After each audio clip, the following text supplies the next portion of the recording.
வணக்கம். இன்றைக்கி நம்ம பார்க்க போகிற சமையல் என்னென்னு பார்த்திங்கன்னா, ஒரு அருமையான மஷ்ரூம் கிரேவி தான் பார்க்க போகிறோம். ரொம்ப சிம்பிளாக இருக்கும்.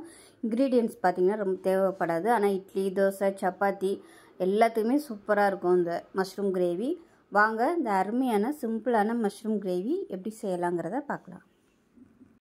ஒரு மிக்ஸி ஜார் எடுத்துக்கலாம். இதில் ஒரு 10 சின்ன வெங்காயம் சேர்த்துக்கலாம். அதேமாதிரி ஒரு 6 பல் பூண்டு சேர்த்துக்கலாம். ஒரு 5 துண்டு இஞ்சி பொடியாக கட் பண்ணி வச்சுருக்கேன், அதையும் சேர்த்துக்கலாம். ஒரு 4 முந்திரி பருப்பு. இது இப்போ அதை கொஞ்சமாக தண்ணி ஊற்றி நல்லா நைஸாக அரைச்சிட்டு பார்க்கலாம். இப்போ ஒரு பவுல் எடுத்துக்கலாம். இப்போ நெய் சேர்த்துக்கலாம். நெய் இல்லைன்னா பட்டர் எதுனாலும் நீங்கள் சேர்த்துக்கலாம். நான் நெய் சேர்க்குறேன். இப்போ இது கூடவே தேவையான அளவுக்கு எண்ணெயும் சேர்த்துக்கலாம். இப்போ தேவையான அளவுக்கு எண்ணெய் சேர்த்துக்கலாம். பட்டர் சேர்த்திங்கன்னா உங்களுக்கு டேஸ்ட்டு சூப்பராக இருக்கும். சப்பாத்தியோடு சாப்பிட்றதுக்கு அருமையாக இருக்கும். நான் இன்றைக்கி பட்டர் இல்லாதனால நெய் சேர்த்துருக்கேன். இப்போ எண்ணெயும் நெய்யும் நல்லா சூடாகிடுச்சு. 1 டீஸ்பூன் போல் சோம்பு சேர்த்துக்கலாம். இதுக்கு மசாலா எதுவுமே கிடையாது, வெறும் சோம்பு மட்டும்தான். அது கூடவே கருவேப்பிலையில் சேர்த்துக்கலாம். இது நல்லா பொரிஞ்சிட்டோம். இப்போ இதில் 2 பச்சை மிளகாயை இந்த மாதிரி 2ஆக கீறிட்டு சேர்த்துக்கோங்க. இது ஃப்ளேவருக்காக மட்டும்தான். அதே மாதிரி மீடியம் சைஸாக 2 பெரிய வெங்காயம் நல்லா பொடியாக கட் பண்ணி வச்சுருக்கேன், அதை சேர்த்துக்கலாம். இதுக்கு வெங்காயம் நிறைய சேர்த்திங்கன்னா தான் நல்லாயிருக்கும்.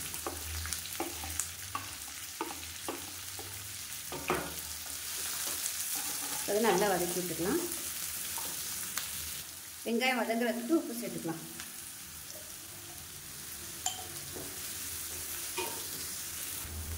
இப்போ வெங்காயம் ஓரளவுக்கு வதங்கிடுச்சு. நம்ம அரைச்சி வச்சுருக்க இந்த இஞ்சி பூண்டு முந்திரி சின்ன வெங்காயம் இந்த பேஸ்ட்டாக சேர்த்துக்கலாம்.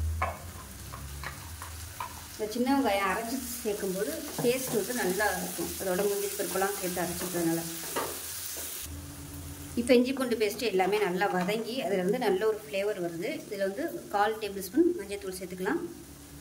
காரத்துக்கு ஏற்ற மாதிரி மிளகாத்தூள் நான் 1.5 டேபிள் ஸ்பூன் மிளகாத்தூள் எடுத்திருக்கேன். மிளகாத்தூள் எவ்வளோ எடுக்கிறோமோ அதில் பாதி தனியாத்தூள் எடுத்துக்கோங்க. நான் 1/2 டேபிள் ஸ்பூன் எடுத்திருக்கேன். 1/2 டேபிள் ஸ்பூன் இல்லை 3/4 டேபிள் ஸ்பூன் சேர்த்துக்கோங்க. இதையும் சேர்த்து நல்லா அந்த எண்ணெயில் பரட்டி எடுத்துக்கலாம்.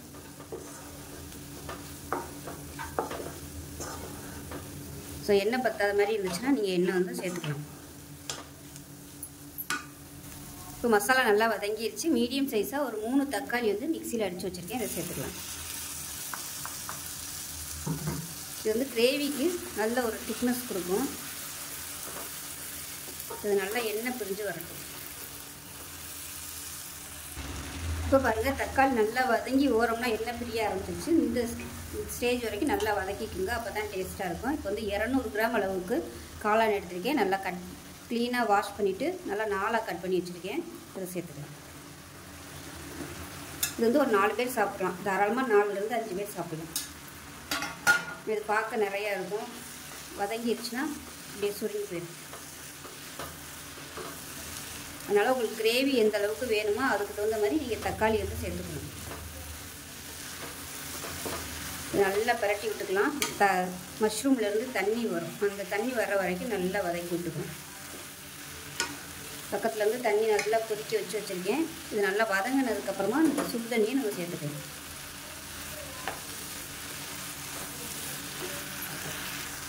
இப்போ உப்பு சேர்த்துக்கலாம். இந்த மஷ்ரூமுக்கு தேவையான உப்பு சேர்த்துக்கணும். முதல்ல உப்பு சேர்த்துருக்கோம்.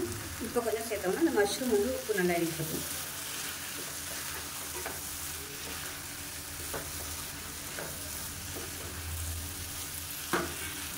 இப்போ அடுப்பு மீடியமான ஃப்ளேமில் வச்சுட்டு மூடி வச்சிடலாம். இப்போ எப்படி இருக்குன்னு பார்க்கலாம். பாருங்கள் எந்த அளவுக்கு தண்ணி விட்டு வந்திருக்குன்னு. இந்த மாதிரி தண்ணி விட்டு வரணும். அது வரைக்கும் நல்லா வேக விட்டுக்கலாம். இப்போ இந்த ஸ்டேஜில் மிக்சியிலேருந்து அலசி வச்சுருக்கேன், அந்த தண்ணியை சேர்த்துக்கலாம். இது கூடவே கொஞ்சமாக சுடு தண்ணி சேர்த்துக்கலாம். சேர்த்துட்டு நல்லா கலந்து விட்டுலாம். கலந்துட்டு மூடி வச்சிடலாம். இது ரொம்ப சிம்பிளாக பண்ணக்கூடிய ஒரு மஷ்ரூம் கிரேவி. இதில் விருப்பப்பட்டால் நீங்கள் தேங்காய் ஊற்றுறதுனாலும் ஊற்றிக்கலாம். தேங்காய் சோம்பு வச்சு ஊற்றுறதுனாலும் ஊற்றிக்கலாம். அதை மூடி வச்சிடலாம். இப்போ எப்படி இருக்குன்னு பார்க்கலாம். பாருங்கள், தண்ணி நல்லா வற்றிடுச்சு. தண்ணி நீங்கள் கொஞ்சம் கம்மியாக ஊற்றிட்டிங்கன்னா உங்களுக்கு சீக்கிரமாகவே வற்றிடும். இதை விட ட்ரையாக வேணும்னு நினச்சிங்கன்னா தண்ணியை நீங்கள் ஊற்ற வேணாம். இது கரெக்டாக இருக்கும். ஒரு 4 பேர் சாப்பிட்றதுக்கு இந்த அளவுக்கு கிரேவியாக இருந்தால் தான் நல்லாயிருக்கும். இப்போ லாஸ்ட்டாக கொத்தமல்லி இலை சேர்த்துக்கலாம். நம்ம தேங்காயெலாம் நம்ம எதுவுமே சேர்க்கல, அதனால் அந்த மாதிரி தான் இருக்கும். தேங்காயெலாம் சேர்த்தோம்னா நல்லா க்ரீமியாக கிடைக்கும் டெக்ஸ்சரு. இது ரொம்ப சிம்பிளாக பண்ணக்கூடிய ஒரு மஷ்ரூம் கிரேவி. டக்குன்னு பண்ணிடலாம். தண்ணி மட்டும் நீங்கள் கவனமாக ஊற்றிக்கணும். நிறையா ஊற்றிட்டிங்கன்னா அது வத்துறதுக்கு ரொம்ப நேரம் ஆகும். அவ்வளோதான். ஸோ அவ்வளோதான், சூப்பரான மஷ்ரூம் கிரேவி ரெடி ஆயிடுச்சு. இட்லி, தோசை, சப்பாத்தி எல்லாத்துக்குமே தொட்டு சாப்பிடலாம். அருமையாக இருக்கும். செஞ்சு பாருங்கள். செஞ்சு பார்த்துட்டு எப்படி வந்துச்சுங்கிறத சொல்லுங்கள்.